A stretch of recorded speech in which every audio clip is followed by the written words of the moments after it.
तो भाई जय श्री राम, जय गौ माता, हर हर महादेव। भाई स्वागत आपका एक और नए चैनल पे, एक और नई वीडियो के साथ। भाई असल में जो मेरे साथ पुराने जुड़ रहे हैं उनने बेरा है मेरी चैनलों को भाई बार बार मास रूप से भाई एक भव्य रूप से भाई एकत्रित होके ये जिहादी भाई रिपोर्ट करते हैं और पता नहीं कैसे भाई वो चैनल उड़ जाता, हमारे तो समझ में नहीं आ रही। लेकिन भाई जितने बड़े ढीठ है उनसे ज़्यादा बड़े ढीठ हम हैं भाई। हम अपने सनातनियाना सच्चाई दिखा कर होंगे। तो ये दोबारा नया चैनल बनाया है, हो सके तो आप लोग सपोर्ट करिए, प्यार दिखाइए। इस चैनल के ऊपर हम भाई बात करेंगे अपने सनातन की, और अपने जो मेरे भाई है, जो मेरे साथ है, जिनके मैं साथ जुड़ा हुआ हूँ, उनके विचार भी आप लोगों तक पहुँचे, उनके ऊपर वीडियो के ऊपर भाई रिएक्शन देने की। तो आइए भाई सभी मिलके, भाई पहली वीडियो है, प्यार जितना हो सके उतना दिखाइएगा भाई, लास्ट तक देखिएगा।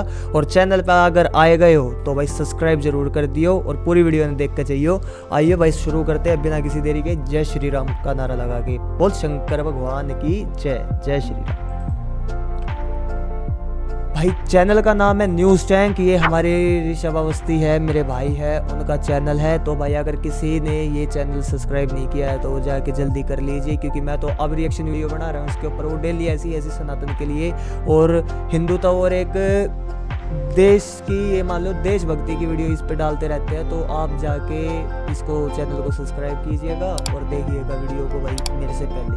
तो आइए भाई आगे देखते हैं आज क्या हमारी भाई वीडियो है। महाकुंभ 2025 में जो अभी मुस्लिम दुकानदारों को नो एंट्री के लिए बोला है, उसके ऊपर मेरे बड़े भाई है विजय, उनकी एक इंटरव्यू था उनका, तो उस इंटरव्यू के ऊपर हम रिएक्शन देंगे। मेरा रिएक्शन देखना और अपना रिएक्शन आप लोग कमेंट में बताना।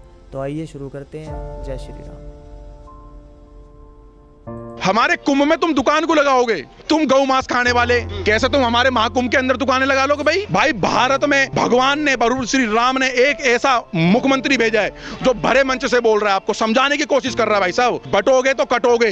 अब तुम क्या चाह रहे हो? तुम्हारे घरों में आके बैठ जाएगा योगी आदित्यनाथ जी, घरों में आके बैठ जाए। भाई साहब मेरी माँ से बढ़ करके, मेरी मातृभूमि से बढ़ करके, मेरे धर्म से बढ़ करके मेरे लिए कोई चीज नहीं है इस धरती पर, कोई चीज नहीं है। भाई साहब में जो दुकानें रोकी जा रही मुसलमानों की, लगने से सही है गलत? बहुत बढ़िया, रुकनी चाहिए।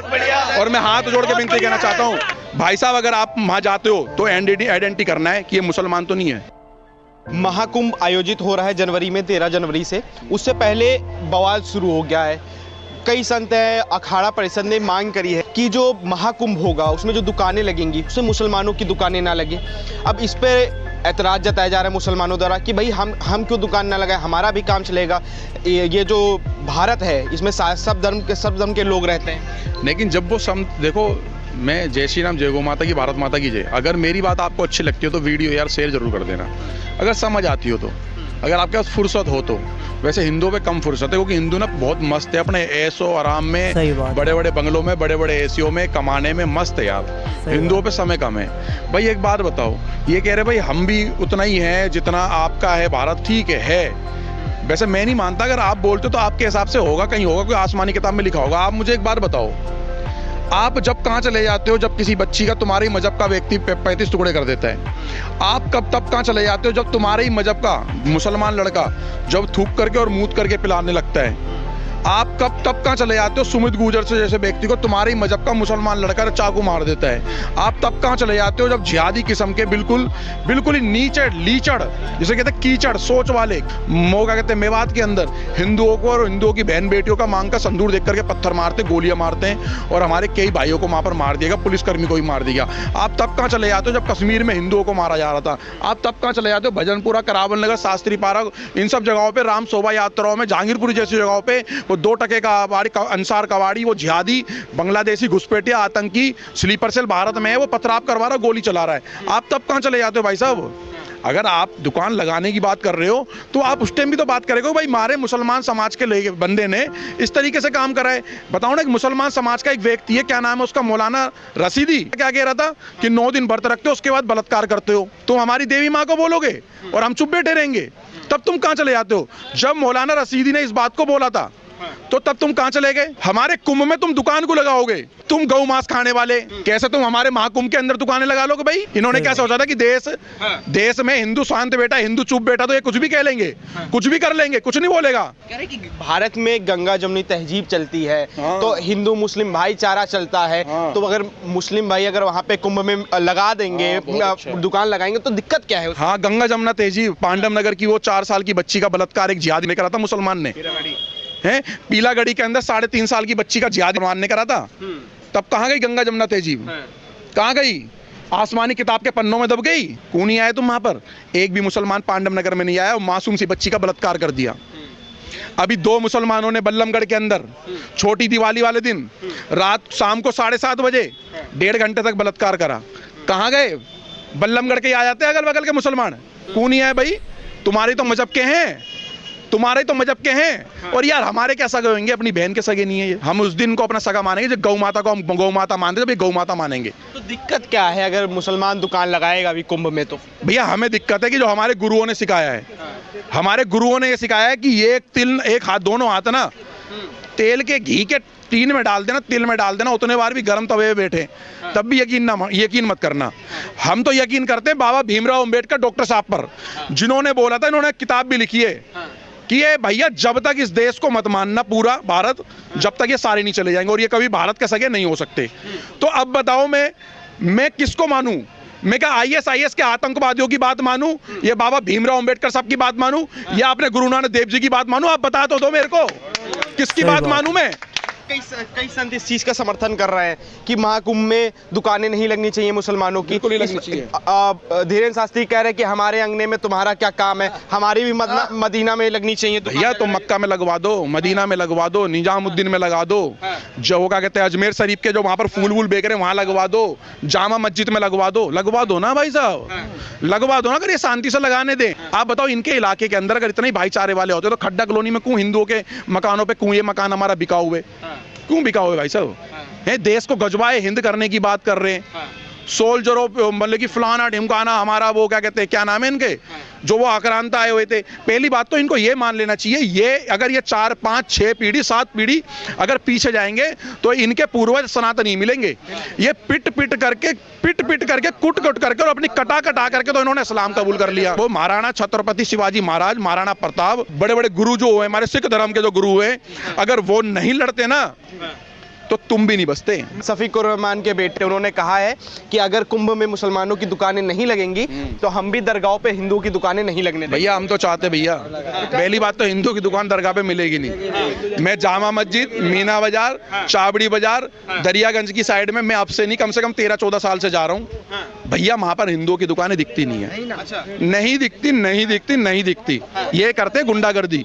सदर के अंदर ही की गुंडागर्दी है। कैसे वो कपड़े वाले कारोबारी को उन्होंने सदर में कैसे मारा था रात को जब वो अपनी दुकान बढ़ा करके जा रहा था। उसके साथ साथ उसके ना 13 साल 14 साल के बच्चे को भी इन्होंने पीटा था। ये इतने बेहा है भाई साहब, इतने जाहिल है। आज इनको हम लोग अपनी मार्केट में रख रहे हैं, अपनी दुकानों में रख रहे हैं, अपने यहाँ किराए पे रख रहे हैं। एक मुसलमान नाई पता क्या करता है, सुन लो भाई, सिख की लड़की कितने बजे जा रही है, गुजर की कितने बजे जा रही है, ओ चौधरी सुन लेना, हो बड़े बड़े दादा बने फिरो, मेरे 25 किले पिछवाड़े बढ़ के कश्मीर, कलकत्ता, बंगाल जैसी जगहों पे तुम्हारे कीले पीले सब सुन लो चौधरी।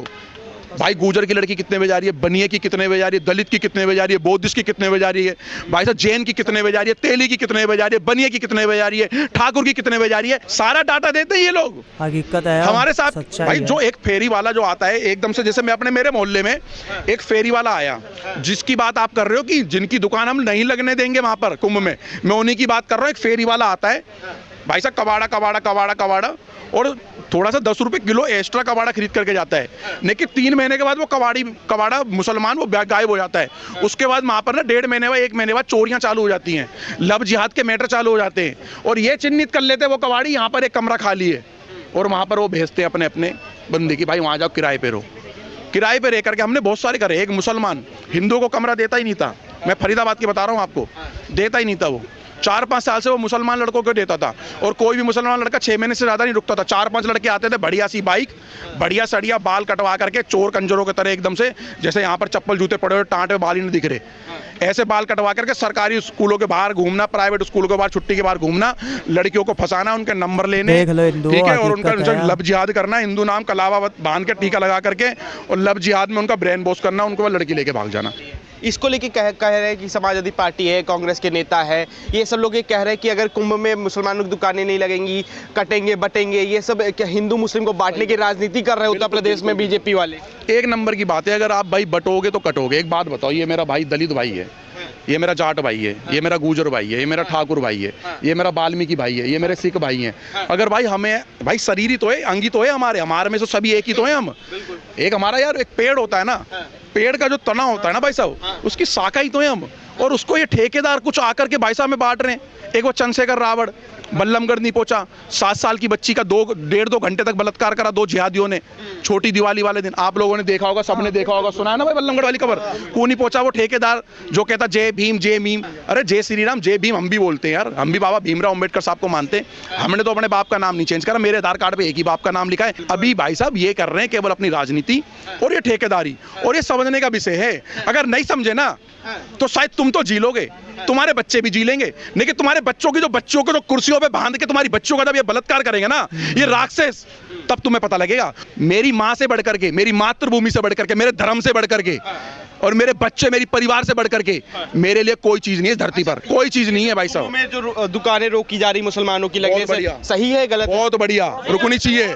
और मैं हाथ जोड़ के विनती कहना चाहता हूँ भाई साहब, अगर आप वहां जाते हो तो आइडेंटिटी करना है कि ये मुसलमान तो नहीं है। भैया इनके बारकोड चेंज हो गए यूपी में, कैसे बारकोड कैसे चल रहे हैं, मेरी बात सुन लो। हिंदू पहनावा पहन करके, हिंदू चोला पहन करके बढ़िया तरीके से बैठे हुए हैं भाई। ये भाई से बोला, भाई अगर तेरे अकाउंट में मेरा 1 लाख रुपए आएगा तो उसका 4% तेरे को दूंगा, 4000 रुपया। तो भाई ने अपना बारकोड दे दिया, मतलब कि भाई ने अपना जमीर बेच दिया, हिंदू बारकोड दे दिया, सनातनी बारकोड। इनके ऐसे हालात हो गए, कहाँ जाएंगे ये लोग? एक मौलाना 74 साल का, 74 बोल रहा हूँ, कहीं मैं तुम्हें 60-70 साल नहीं बोल रहा, और कोई मैं तुम्हें कहीं 25-30 साल 20 साल नहीं बोल रहा, ठीक है। 74 साल का बूढ़ा परचूने की दुकान पे छोटी सी सनातनी बच्ची की छाती पे हाथ मार रहा था। सोचो, वो मुसलमान था वो। सोचो भाई साहब, इनकी मानसिकता सोचो। अयोध्या में वो जिहादी उसने बूढ़े ने कितने साल की बच्ची का बलात्कार करा था, बताओ ना। 12 साल की बच्ची का बलात्कार करा, कौन था? आप समझना पड़ेगा भाई साहब। आप अगर बटोगे तो कटोगे भाई। भारत में भगवान ने, प्रभु श्री राम ने एक ऐसा मुख्यमंत्री भेजा है जो भरे मंच से बोल रहा है, आपको समझाने की कोशिश कर रहा है भाई साहब। अब तुम क्या चाहते हो, तुम्हारे घरों में आके बैठ जाएगा योगी आदित्यनाथ जी? घरों में आके बैठ जाए भाई साहब। दिवाली पे ज्ञान देते हैं। आपको पता है एक त्योहार होता है जलीकट्टू करके साउथ में, पता है भाई साहब? वहां पर 2 बैल लड़ते हैं, पता होगी भाई साहब, पढ़े लिखे हो। बैन भी लग गया था शायद, है ना, बैन लग गया था। ये जो बकरा काट रहे हैं, मुर्गा काट रहे हैं, भैंसा काट रहे हैं, यहाँ तक हम जिस गौ माता को पूछते हैं उनको भी काट रहे हैं। इन्होंने उस पर याचिका दाखिल क्यों नहीं करी भाई कोर्ट में? और वो जो मियां लॉर्ड था, वो जज जो बैठा हुआ है सुप्रीम कोर्ट हाई कोर्ट में, कौन सी इतनी मोटी पट्टी लोहे की बंधी है क्या उसके? कोई लोहे का चश्मा पहन रखा है क्या? है लेफ्टिस्ट है, ये लाल सलाम वाले, ये टुकड़े गैंग वाले, जेएनयू गैंग वाले जो बैठा रखे हैं काले कोट में, इनको ये नहीं दिखा कि बेजुबान जानवरों का ये लाखों जानवर काट देते भारत में, करोड़ों अरबों। इनको ये नहीं दिखा। जलीकट्टू एक खेल है, परंपरा। भाई यह चीज़ हकीकत है, बिल्कुल 101% है जो बड़े भाई विजय ने बताई। आप भाई कब समझोगे यार? आज भी कई आदमी इस वीडियो ने देखने के बाद भी शाम ने अपने घर तो उठ कर जाओगे यार, किसी जिहादी बार के दौरा जाकर बैठ जाएंगे भाई बाल काट दे। आज वो तेरे बाल काट रहा है भाई, कल ना वो तुम्हारे बच्चा ना काटेगा। जितनी माताएं बहनें ने अगर यह वीडियो देखी हो, जितनी भाइयों ने देखी हो, तो भाई पूरी फैमिली तो है इस वीडियो ने दिखाओ, और ज़्यादा से ज़्यादा इस वीडियो ने शेयर करो जो तुम्हारे फैमिली मेम्बर्स के पास ये चीज़ पहुँचे। क्योंकि भाई जागरूकता जगाने से आती है, ऐसे बैठे बैठे कोई नहीं जागता अपने घर के अंदर। तो आप सबसे भाई हाथ जोड़ के मैं ये विनती करता हूँ कि वीडियो को भाई शेयर करना अगर आपको अच्छी लगी हो, और भाई पहुँचाना, और अपनी राय आप कमेंट में बताना कि ये बात ठीक थी या गलत थी। मेरे हिसाब से ये चीज़ ठीक थी, क्योंकि अगर महाकुंभ के अंदर भाई हमारे साधुओं का जो हकीकत, एक चीज़ मैं बताता हूँ, 2014 के बाद ना हिंदू ने, ये साधु संत है ना, इन्होंने भी अपना धर्म पहचाना है। साधुओं का, संतों का धर्म क्या होता था कि अपने समाज को, अपने सनातन संस्कृति के बारे में उसका प्रचार करना, उसको बचाए रखना। समझ रहे हो ना आप लोग। लेकिन वे भूल गए थे इस चीज़ ने, पता नहीं किस चीज़ के मदमा का भूल गए थे, लेकिन इवन ने भी आराम आराम से वह चीज़ समझ में आने लग गई और वे भी स्टेप उठाने लग गए। तो भाई हम इस स्टेप का भाई उनका पूर्ण समर्थन करते हैं कि भाई आप एक चीज़ आज से ही अपने मन के अंदर गांठ मार लो भाई, सामान खरीदोगे या कुछ काम कराओगे तो अपने हिंदू भाई से या हिंदू बहन से ही कराओगे। समझो आप इस बात में, एक बहुत गहरी बात है भाई। चाहे वो बेशक से 10 रुपये ज़्यादा का करता हो भाई उस काम को, अगर वो 10 रुपये ज़्यादा कर रहा है ना, तो साल में 6 महीने में 2 साल में वो कहीं ना कहीं भंडारा करा देगा भाई, वो कहीं ना कहीं पुण्य आपको ही मिलेगा। इनको आप पैसा दोगे, ये आपकी ही बहन बेटियों को फंसाने के लिए उस पैसे को भाई यूज़ करेंगे और कल को भाई आपको ही नुकसान पहुँचाएंगे। तो भाई वीडियो पसंद आई हो तो भाई लाइक कर देना, सब्सक्राइब कर देना। नया चैनल है भाई, दोबारा बनाया है, पहली वीडियो अपने विजय भाई की डालूंगा, उड़ेगी तो उड़ जाएगी, क्योंकि भाई हमारे जैसे आदमियों के भाई स्ट्राइक डालने में यूट्यूब वाले भी कुछ नहीं सोचते कि चाइल्ड अब्यूज़ है, वो कर देते हैं तो भी कुछ नहीं। अब और हम जागरूक कर देते हैं भाई, उन चीज़ों को सामने ले आते हैं पब्लिक के, तो भाई हम चाइल्ड अब्यूज़ फैला रहे हैं। तो भाई हाथ जोड़ के विनती है भाई, ज़्यादा से ज़्यादा शेयर करना, सपोर्ट दिखाना आप सबके हाथ में। तो जय श्री राम, जय गौ माता, हर हर महादेव। मिलते हैं नई वीडियो में। जय श्री राम।